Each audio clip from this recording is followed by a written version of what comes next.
لو انت رياضتك بتعتمد بشكل كبير قوي على عمودك الفقري، سواء في الروتيشن او الاكستنشن او حتى القوه الانفجاريه، يبقى انت لازم تعمل حسابك انك تتعلم من المصارعين.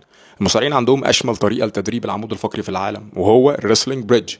بالنسبه لهم التمرين ده مش حركه استعراضيه، ده تعبير عن تماسك العمود الفقري تحت ضغط وتحت تحكم عالي جدا.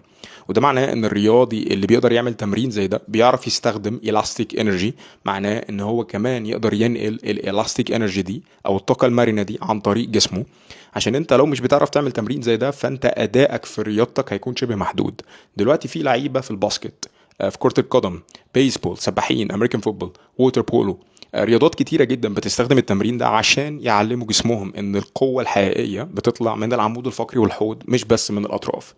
الحقيقة لو العمود الفقري مطلوب منه ان هو يطلع elastic energy او طاقة مرنة، قوة كبيرة، من غير ما يكون متدرب على ده عمرك ما هتوصل للأداء اللي انت بتتمناه. الأداء الرياضي مش بس أرقام، ده استكشاف لقدرات جسمك الطبيعية. مرن العمود الفقري، استمتع بالتحدي، ووصل لجسمك أقصى طاقته. عمودك الفقري هو أساس كل حركة انت بتعملها، فحاول تمرن السباينال انجن، المحرك الحقيقي اللي انت محتاجه. سيطر على جسمك وشوف الفرق في أدائك الرياضي.